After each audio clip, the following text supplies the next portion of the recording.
제3부 오순절 그 성령을 받은 자가 늦은 비의 성령을 받는다.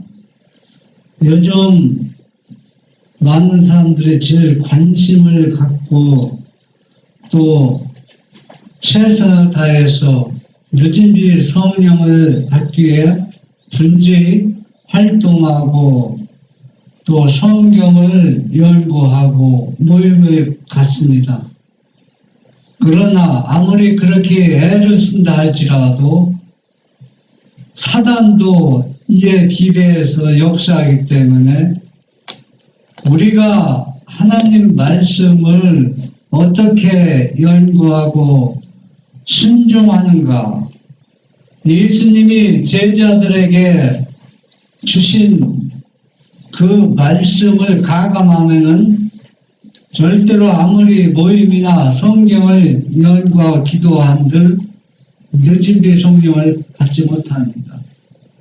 왜냐하면 오순절 성령을 받은 제자들은 예수님이 주신 말씀을 그대로 믿고 순종했기 때문에 오순절 성령을 받은 것처럼 늦은 비 성령도 제자들처럼 그렇게 해야만 늦은 비 성령을 받는 것입니다. 그래서 어떻게 늦은 비 성령은 누구인가가 참으로 중요합니다.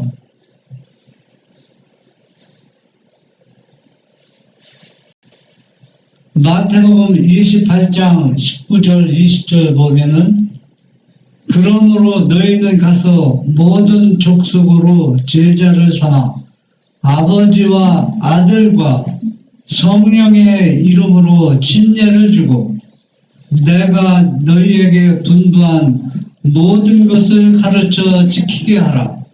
볼지어다 내가 세상 끝날까지 너희와 항상 함께 있으리라 하시니라. 이 말씀을 많은 논란이 되는 말씀 중에 하나입니다. 어떤 논란이 있느냐 하면은 어떤 유명한 신학 박사들은 이 말씀이 사본에는 없고 중간에 끼어있는 말씀이라고 얘기하는 분도 있고 또 이 말씀을 통해서 또 성경을 이상하게 이해하는 분도 너무 많이 있습니다. 그러나 중요한 것은 이 말씀이 사본에 있든 없든 그게 중요한 게 아닙니다. 왜냐하면 이 말씀을 선지자는 어떻게 이해했는가를 우리가 살펴봐야 됩니다.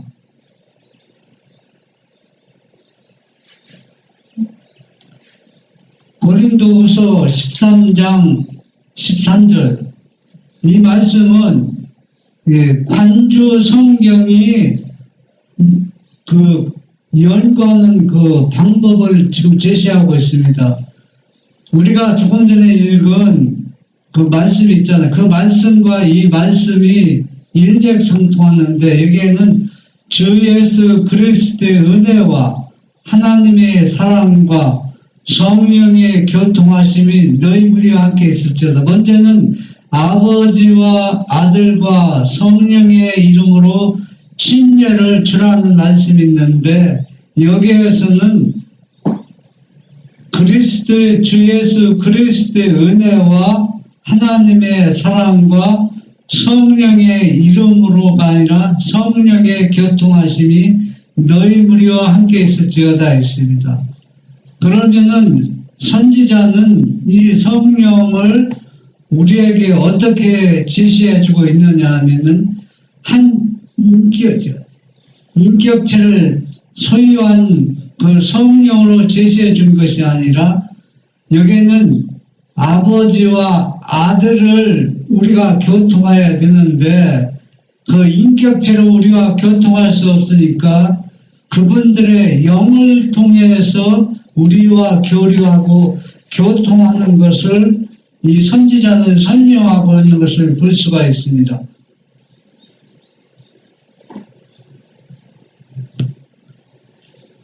요한복음 20장 22절에 보면 이 말씀을 하시고 저희를 향하사 숨을 내쉬며 가라사대 성령을 받으라.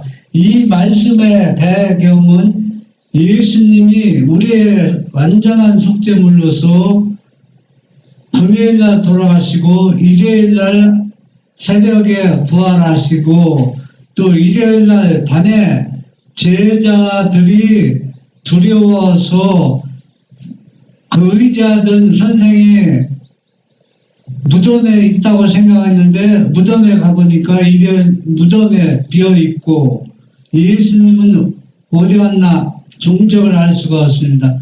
그때 예수님이 부활했다는 제자들이 그 소식을 들었지만은 또 부활한 예수님을 보았지만 사람들이 믿지를 못하고 있습니다. 그런데 일요일 저녁에 제자들이 모여서 예수님과 함께 있던 생활을 생각하면서 이런 얘기 저런 얘기 하면서 제자들끼리 서로 교류하고 있었는데 이때 엠마오로 가던 두 제자가 예수님을 만나고 이 기쁜 소식을 밤에 예루살렘 마가의 다락방에 모여있는 사람들에게 전해주기 위해서 거기 갔습니다. 그때 이 두 제자를 따라서 부활한 예수님이 그 마가의 다락방에 들어갔습니다. 들어가서 이 제자들에게 지금 하시는 말씀입니다. 이 말씀을 하시고 저희를 향하사 숨을 내쉬며 가라사대 성령을 받으라 했습니다. 그러면 여기에서 우리가 성경을 우리가 깊이 생각해 봅시다. 마태복음 28장 19절 20절에 보면은 아버지와 아들과 성령의 이름으로 침례를 받으라 했고 고린도후서 13장 13절에 보면은 아버지와 아들과 또 성령의 교통하심으로 우리와 함께 한다. 그것도 여기에는 숨을 내쉬며 가라사대 성령을 받으라. 예수님이 하신 말씀입니다. 그러니는 이 성령도 예수님과 하나님 아버지처럼 어느 한 개체를 지닌 존재였다면 예수님이 숨을 내쉬면서 이 성령을 받으라고 할 수가 없습니다. 그래서 우리는 왜냐하면 이것을 올바로 이해해야만 뭘 받느냐 하면은 늦은 들을 받는다는 얘기입니다. 왜냐하면 이것을 올바로 이해하지 못하면 늦음이 받는 것이 아니라 악의 영을 받는다는 얘기입니다. 그래서 우리가 이 말씀을 우리가 가감하면 절대 안 돼요. 자기의 생각을 집어넣어도 안 되고 또 말씀을 빼버려도 안 된다는 얘기입니다. 예수님이 제자들에게 주신 말씀 그대로 이해하고 믿음으로 받아들이고 우리가 이해하지 못하면 이해할 수 있도록 하나님께 간구해야 되는 것입니다. 또 우리의 마지막 선지자 엘렌지 화이트도 주님의 말씀을 이해하지 못할 때는 울면서 이해할 때까지 기도한 것을 우리가 볼 수가 있습니다. 내가 이해하지 못한다 해서 이 말씀이 틀린 것이 아니라는 얘기입니다. 요한복음 14장 15절 너희가 나를 사랑하면 나의 계명을 지키리라. 네, 이거는 누가 하신 말씀입니까? 부활하신 예수님이 하신 말씀입니다. 그러니까 예수님이 십자가에 돌아가시기 전에 제자들에게 하신 말씀인데 이 제자들에게 하신 말씀만 아니라 오늘날 예수님을 믿는 모든 사람들에게 하신 말씀이라는 걸 알 수가 있습니다. 그러면 계명이 뭐냐? 계명은 예수님이 주신 모든 말씀이 다 포함됩니다. 이 계명을 조목조목 설명한 것이 성경 전체, 신약과 구약 전부입니다. 그래서 이 계명을 우리가 준수하지 않으면 예수님을 진정으로 사랑하는 것이 아니라는 얘기입니다.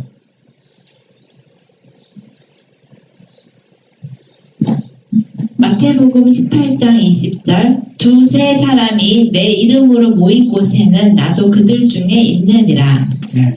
우리가 왜 여기에 보면은 혼자 내 이름으로 모인 곳에는 나도 그들 중에 있느니라 하지 않고 두세 사람이 내 이름으로 모인 곳에 나도 그들 중에 있느니라. 그러면 예수님이 이거는 누굽니까?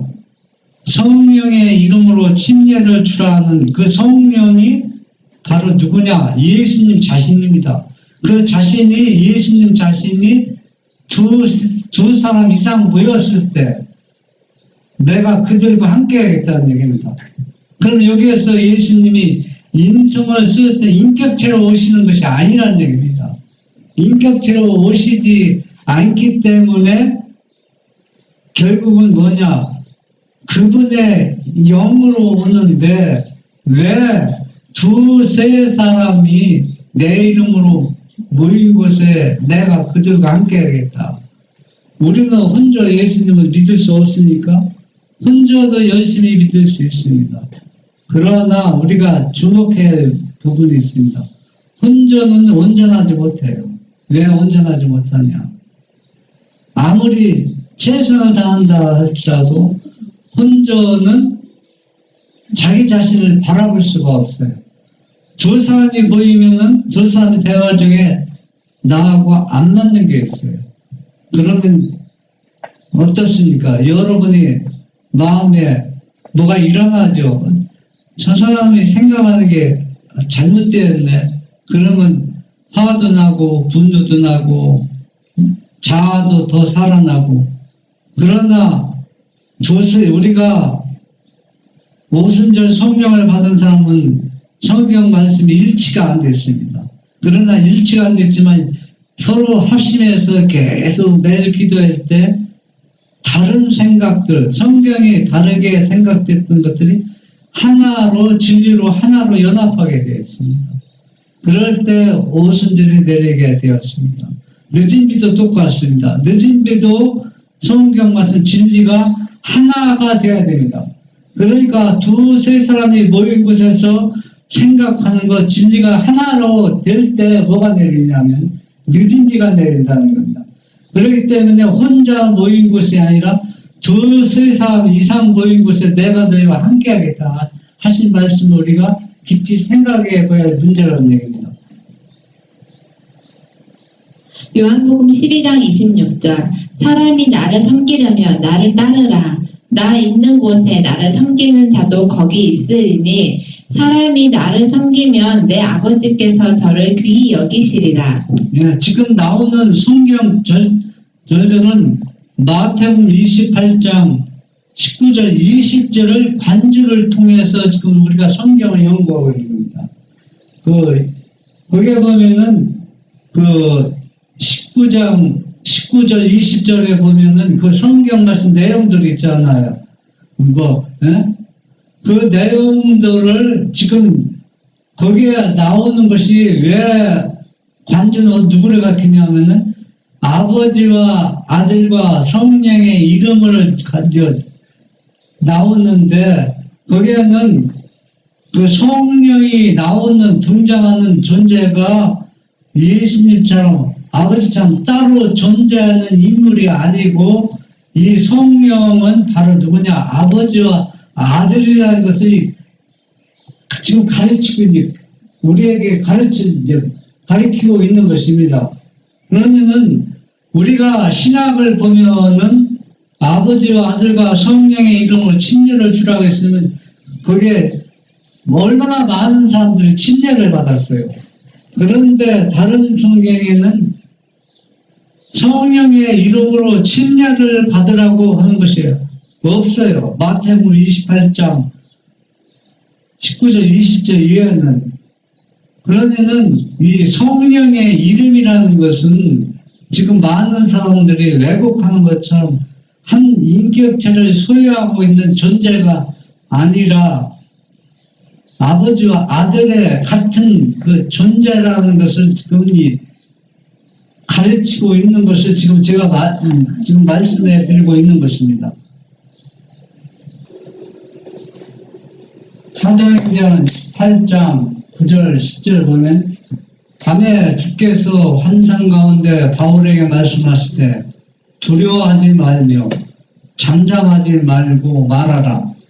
내가 너와 함께 있음에 아무 사람도 너를 대적하여 해롭게 할 자가 없을 것이니 이는 송중에 내 백성이 많음이나 하시더라. 이 말씀도 마태복음 28장 18절부터 20절 그 말씀 내용을 그 어떤 존재가 우리와 함께하고 역사하는가를 지금 지적해주고 지금 말해주고 있습니다. 이게 밤에 누가 나타났어요? 부활하신 예수님이 사도 바울에게 환상 가운데 나타났다는 것을 말해주고 있습니다. 시대의 소망 822쪽 보면은 이와 같이 그리스도께서는 제자들에게 그들의 임무를 맡겨주셨다. 그 임무가 뭡니까? 그 임무가 마태복음 28장 우리가 좋은 데는 19절 20절 읽은 말씀입니다. 모든 족속에게 예수님이 제자들에게 주신 말씀을 모든 사람에게 가르쳐 지키고 하고 침례를 주라. 그 임무를 제자들에게 맡겨주셨는데 그분은 사업을 수행하는 데 필요한 충분한 준비를 하셨으며 또 사업의 성공에 대한 책임을 몸소 지셨다. 저희가 그분의 말씀을 순종하고 그분과 밀접한 관계를 가지고 일하는 한 그들은 실패하지 않을 것이다. 주님께서 책임을 지시고 충분한 준비하셨다는 얘기는 제자들에게 뭘 내렸어요? 이른비 당신이 몸소 제자들에게 임한 겁니다. 그래서 이 이른비를 통해서 일하는 절대 제자들은 낙심하거나 실패하지 않는 것을 역사가 기록하고 있습니다. 성경이 말해주고 있습니다. 마지막 시대에도 이러한 일이 분명히 일어날 것입니다. 모든 민족들에게 가라고 그분은 명하셨다. 사람이 거하는 땅끝까지 가라. 그러나 나의 임재가 그곳에 있으리라는 것을 알라. 내가 너희를 버릴 때란 결코 없으리니 믿음과 신념을 가지고 일하라. 땅끝까지 마지막까지 제일 갈 때까지 말씀을 가지고 가면은 누가 임재하느냐면 성령의 이름이 임재하는 것이 아니라 부활한 예수님이 내가 임재하겠다는 얘기입니다. 여기에서 분명히 이 선지자도 하이 선지자도 이게 지금 말하고 있잖아요.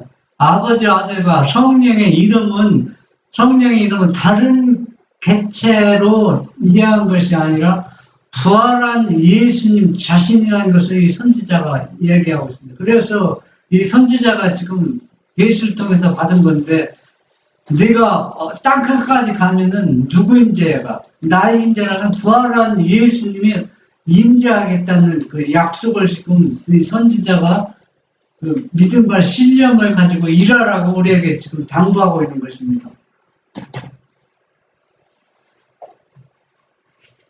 시대소망 822 제자들에게 맡기신 구주의 명령에는 모든 신자들이 다 포함되어 있다. 이것은 세상 끝날까지 그리스도를 믿는 모든 신자를 포함한다. 영혼 구원 사업이 안수받은 목사에게만 의존된다는 생각은 치명적인 잘못이다. 네, 이 사업은 예수님을 믿는 모든 사람에게 해당되는 것입니다. 어느 누구 한 사람에게 의존될 수 없습니다. 그것은 치명적인 잘못이라고 말하고 있습니다. 하늘의 영감을 받은 모든 사람에게 복음 사업이 위탁되어 있다. 그리스도의 생애를 받아들이는 모든 사람들은 저희 동료들의 구원을 위하여 일하도록 임명되었다. 이 사업을 위하여 교회가 설립되었으며 그리고 이 신성한 맹세에 스스로 가담한 자들은 모두 그때부터 그리스도와 동역자가 되겠다고 서약하는 것이 된다. 네, 교회가 존속되는 것은 그 이유는 모든 사람에게 예수님이 재림이 머져 있을 때 그 재림을 준비시키는 일입니다. 이 일에 우리는 모두 다 그리스도가 한 동력자가 된다는 것을 서약하는 것입니다. 병든 사람에게 손을 얹은 즉 나으리라. 이 세상은 거대한 나환자 수용소와 같지만 그리스도께서는 병자를 고치시고 사단의 포로들에게 구원을 선포하시기 위하여 이 땅에 오셨다. 그분은 건강하였고 능력을 가지고 계셨다. 그리스도께서는 병자와 고통당하는 자와 귀신 들린 자들에게 당신의 생명을 나누어 주셨다. 초대교회 당시 이른비를 받은 사람들은 병자들 치유해주고 또 생명의 말씀을 불어넣은 것 같이 또 마지막 시대에도 늦은 비를 받은 사람들은 제자들처럼 손을 얹어줘 죽어가던 사람이 살아나고 죽은 사람도 살릴 수 있고 이런 일을 통해서 이 복음이 순식간에 온 세상에 전파되어서 예수님이고 재림이 우리 시대에 오시게 된다는 것입니다. 시대의 소망 823. 그분은 당신의 치유의 능력을 받기 위해 찾아온 자들을 한 사람도 그냥 돌려보내지 않으셨다. 그분은 자기에게 도움을 간청하는 자들이 그러한 질병을 스스로 끌어들인 것을 아셨으나 그들의 병을 고쳐주기를 거절하지 않으셨다. 그리고 그리스도께로부터 흘러나온 치유의 능력이 이러한 불쌍한 영혼들에게 들어갔을 때에 그들은 자기의 죄를 깨달았으며 많은 사람이 저희 육체적 질병과 함께 영적인 질병도 고침을 받았다. 예수님이 지나가는 곳에는 영적이나 육적인 질병으로 고통당한 사람이 없습니다. 다 예수님께서 치유해 주셨기 때문입니다. 이와 같이 예수님을 믿는 우리도 예수님이 하신 이 일을 해야 되는 것입니다. 우리가 있는 곳에는 질병과 또 정신적 고통을 당하는 영혼이 있어서는 안 됩니다. 왜냐하면 예수님은 한 사람도 그냥 돌려보내지 않았기 때문에 오늘날 우리도 한 사람도 우리 곁에서 우리를 통해서 우리와 만난 사람들 또 이야기하는 사람들이 절망하는 가운데 돌아가는 그냥 빈손으로 돌아가서는 안 된다는 얘기입니다. 그래서 이들에게 치유해 주기 위해서는 우리에게 그분으로부터 부활하신 예수님의 능력을 받아야 되는 것입니다.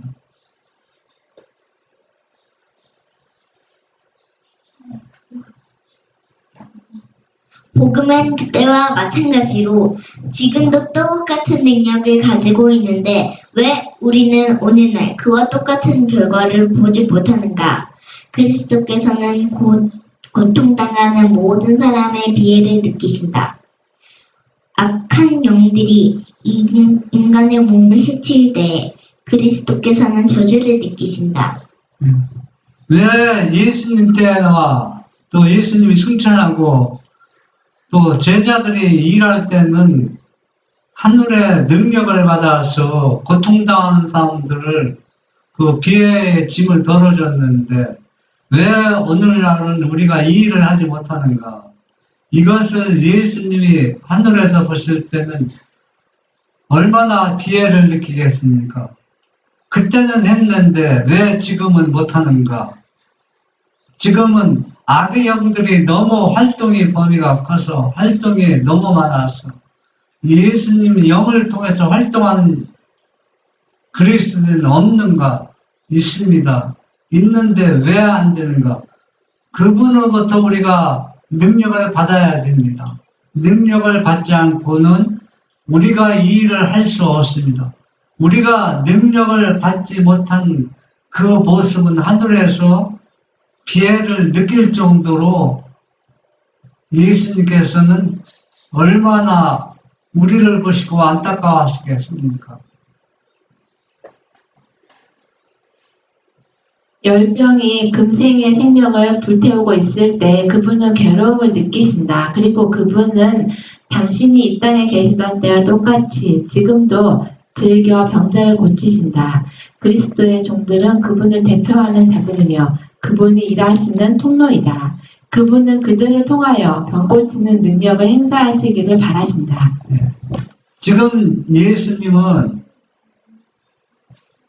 당신이 이 땅에 오셨을 때나 지금도 예수님의 능력을 통해서 모든 병자들을 고쳐주시고 또 영적으로 병든 사람을 고쳐주시기를 원하고 있습니다. 또 그 능력을 행사하기 위해서 우리를 부르셨고 또 우리를 하나님의 자녀로 삼으셨습니다. 지금은 얼마나 지금 질병으로 고통당하고 있습니까? 코로나 병, 또 여러 가지 사고, 또 여러 가지 하나님의 말씀을 왜곡해서 이 능력을 행사할 수 없는 많은 일들이 일어날 때 누가 피해를 느끼냐면 예수님이 큰 피해를 느끼고 계시고 우리가 속히 그분의 능력을 통해서 그분이 행사했던 것처럼 그런 행사에서 모든 병자와 또 죽어가는 많은 사람들을 예수님께 돌아오게 그 능력을 행사하기를 바라시는 마음이 얼마나 간절하시겠습니까?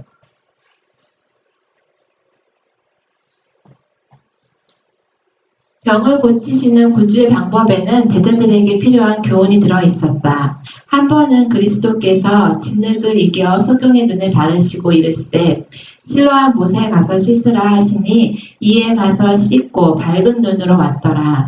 치유는 크신 의원의 능력에 의하여서만 이루어질 수 있었으나 그리스도께서는 단순한 자연의 매체를 사용하셨다. 그분은 약품 사용을 권장하지 않으신 반면에 단순한 자연요법의 사용을 찬성하셨다. 네, 우리가 이 말씀을 아주 주의 깊이 살펴보고 오해가 없어야 됩니다. 왜냐하면은 우리는 초대교회처럼 손을 얹어서 죽어가는 사람들, 질병들을 지금 치유할 수 없습니다.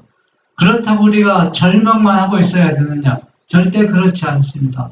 이 선지자는 이 말씀을 어떻게 했냐면 예수님이 소경, 보지 못한 소경을 치료했을 때 말씀으로 치유할 수 있지만은 그 눈에다 진흙을 발라서 실로암 못에 가서 씻으라 했을 때 그 소경이 눈이 밝아졌다고 했습니다. 그러면 이 말씀은 뭐냐? 우리가 예수님처럼 능력을 행사해서 그 사람은 질병을 고쳐주지 못했지만은 예수님이 우리에게 의탁하신 자연요법, 천연요법을 통해서 고통당한 영혼을 치료해 줄 수 있는 것은 예수님이 우리에게 원하시는 방법이라는 얘기입니다. 우리가 능력을 행사하지는 않지만은 이것도 하나의 능력입니다. 그래서 이 자연요법과 천연요법을 이용한다는 얘기는 무엇을 의미하냐면 제자들이 오순절 성령을 받기 위해서 마가에서 다락방에서 준비하는 과정으로 우리가 생각해야 됩니다. 아무것도 하지 않으면 우리는 제자들이 가만히 앉아서 있었다면 오순절 성령을 받을 수가 없었던 것입니다. 그들은 할 수 있는 최대의 무엇을 다 동원해서 이 일을 했습니다. 그렇기 때문에 성령을 받았습니다. 우리가 늦은 비를 받기 위해서는 늦은 비 받기만 기다리고 있어서는 안 된다는 얘기입니다. 우리가 할 수 있는 것을 모든 것을 동원해서 우리 이웃들을 살펴보고 또 병든다를 돌아본다는 얘기는 우리가 능력을 통해서 고쳐주지 못하지만 천연요법과 자연요법을 최대한 활용하면은 그것이 바로 뭐냐? 늦은 비를 받을 수 있는 통로가 될 수 있다는 것을 암시해주고 있는 것입니다. 사도행전 65 구주의 승천 후에도 사랑과 빛으로 충만한 하나님의 임재에 대한 의식이 여전히 그들과 함께하였다. 그것은 인격적인 임재였다. 여러분 이 말씀을 어떻게 이해합니까? 하나님의 예수님 부활한 영이 임재했는데 이거는 그 영만 임재한 것이나 인격적인 임재였다고 했습니다. 그것은 무슨 얘기냐면은 여러분이 딸이 미국에 있는데 보고 싶습니까? 보고 싶지 않습니까? 보고 싶죠. 보고 싶으면은 전화를 합니다. 그러면 딸이 엄마의 목소리를 들어요.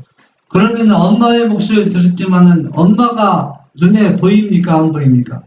안 보이지만 과거 엄마가 맛있는 음식을 해줬던 것처럼 엄마의 사랑의 손길이 닿는 것처럼 실제 엄마가 내 곁에 와 있는 것처럼 그 소리를 듣고 있다는 얘기입니다. 그런데 사람은 목소리로만 그하지만 하나님은 편재하시기 때문에 이런 임재를 느낄 수 있지만 사람에 있는 임재를 못 느낄 수 없어요. 이게 지금 뭐라면은 인격적인 임재라고 했어요. 그러니까 하나님은 편재하는 능력이니까 여러분 사람은 그래 할 수 없지. 사람도 할 수 있죠. 왜 할 수 있느냐면 여기서 목소리도 듣지만 엄마의 모습과 사랑하는 사람의 모습을 전체 몸을 생각하는 겁니다. 소리만 생각하는 게 아니라는 얘기입니다. 그 이야기입니다.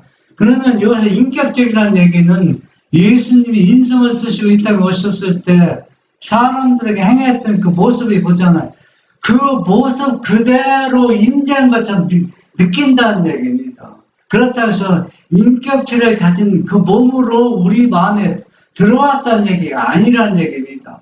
그러니까 만약에 예수님이 그 제자들에게 사람들에게 질병을 고쳐주신 그 모습, 그 인격적인 모습으로 사람에게 인하는 것처럼 그렇게 임재했다고 그들은 생각하고 받아들인다는 얘기입니다.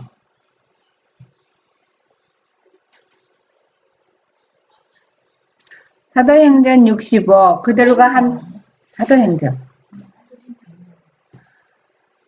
함께 거느시고 담화하시고 기도하시고 그들의 마음의 희망과 안위를 말씀하시던 구주 예수께서는 평안의 기별을 전하시는 중에 하늘로 들리워 가셨다.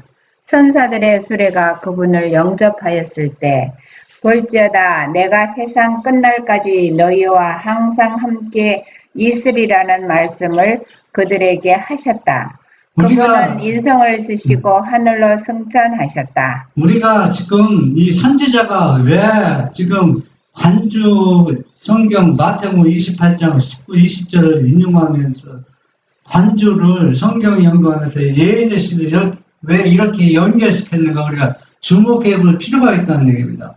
먼저 거는 인격적인 임재라고 했잖아요. 하나님이 예수님이 영이 임재했지만 여기에서 보면은 예수님이 하늘로 승천하게 된 사람들과 같이 다니시고 담화하시고 또 기도하시고 그들의 마음에 희망과 안의 말씀을 하시던 구주 예수께서는 평안한 기별을 전하는 중에 하늘로 올려셨다.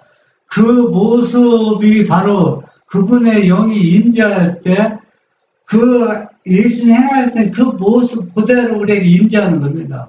하나의 영만 임재하는 게 아니라 예수님이 하셨던 것을 생각하면서 우리가 얘기하는 것입니다. 네? 그러니까 사람들은 인성을 쓰셔서 예수님이 우리 마음에 오실 수 없다는 얘기입니다.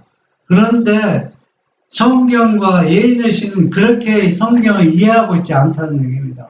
비록 영으로 임재하지만은 인격적인 임재로 생각하면서 그분이 행하셨던 것, 그것은 그대로 그들의 마음에, 우리 마음에 임하는 것입니다. 여러분 한번 생각해 보세요. 그분과 이런 사랑의 교류가 없었다면 그분의 영이 임재하는데 우리에게 어떤 도움을 주겠어요? 아무 의미가 없어요. 그렇잖아요. 여러분 한번 생각해 보세요. 은별이가 우리 가족들은 너한테 사랑의 교류했기 때문에 은별이 마음과 사랑을 알지만은 은별이를 알지 못하는 사람이 은별이를 만났을 때 그냥 이쁘고 사랑스럽다고 하지만 의미가 없어요. 왜? 뭐가 없기 때문에 사랑의 교류가 없기 때문에 그렇습니다. 그래서 그러면 제자들이 예수님, 인격적인 예수님하고 교통했는 거나 우리랑 똑같네? 똑같죠. 그러니까 그 생각합니다. 그러니까 아버지와 아들과 성령의 이름으로 침례를 주라는 얘기는 바로 뭐냐? 아버지와 아들은 인격적인 존재이지만은 성령은 인격적인 존재가 아니라 두 분의 영이지만은 인격적인 존재를 가진 것처럼 우리가 그분의 영을 받고 또 그분과 성령을 교통하는 것은 인격적인 존재를 우리가 교통을 하는 것처럼 이 선지자는 이해하고 성경을 말해주고 있다는 얘기입니다. 사도행적 65 그들은 그분이 여전히 그들의 친구와 구주로서 하나님 보좌 앞에 계실 것과 그분의 동정심은 변치 않을 것 그리고 고통당하는 인류와 영원히 하나가 되실 것이라는 사실을 알았다. 그들은 그분이 당신의 피의 공로를 하나님 앞에 나타내시고 당신의 상하신 손과 발을 당신의 구속하신 사람들을 위하여 지불하신 대가의 기념으로 보이실 것이라는 것을 알았다. 예. 우리가 그분의 성령이 임하지만은 당신의 손을 내가 너를 이만큼 사랑하고 너의 죄를 내가 대속했기 때문에 이 손을 보이면서 우리가 그런 것을 생각하지 않고 하나의 영만 생각한다면 의미가 없다는 얘기입니다. 그래서 이런 것들이 다 우리에게 힘과 또 원동력이 되는 것입니다.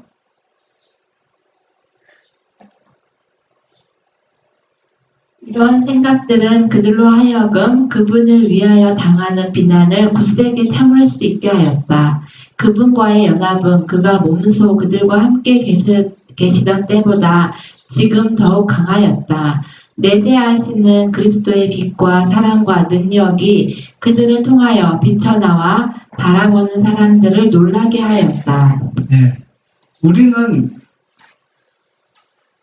이 성경을 이 선지자가 우리에게 어떻게 이해하길 바라냐 하면은 그냥 지금 하늘에 올라가셔서 지성소에서 우리를 중보하는 예수님만 가리키는 것이 아니라 지금도 지성소에서 우리를 위해서 우리와 똑같은 인성을 쓰시고 중보하고 계시지만은 지금도 그분은 우리 마음에 임재하면서 인격적인 존재로 임재하는 것처럼 우리에게 희망과 용기를 주고 우리와 함께 한다는 얘기입니다. 그러니까 그때보다 지금은 더 강하게 우리를 사랑하고 또 교통하고 있다는 것을 이 선지자는 이해하고 있습니다.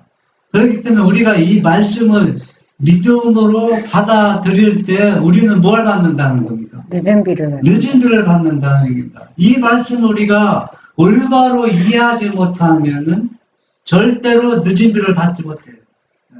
그래서 오늘날 많은 그리스도인들이 예수님은 인성을 쓰신 예수님은 지성소에서 우리를 위해서 중보하기 때문에 다른 존재 성령이 우리를 위해서 죄를 회개케 하고 또 예수님의 말씀을 올바로 이해하게 하고 또 생각나게 하고 그렇게 이해하면 우리는 큰 문제가 있습니다. 왜 문제가 있느냐? 그거는 예수님과 아무런 상관이 없는 존재라는 얘기입니다. 그래서 그렇게 이해하면서 아무리 기도하고 성경을 가르치고 모임을 갖는다 해서 늦은 비가 임하냐면 안 중요합니다.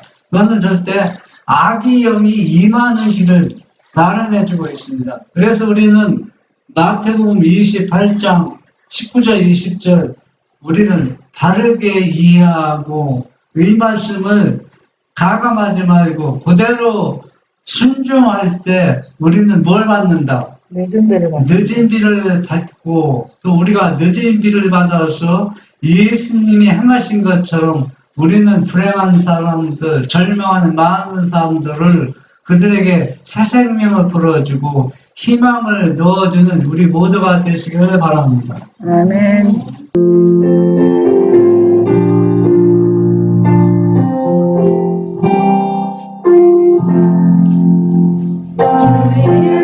예수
찬송되고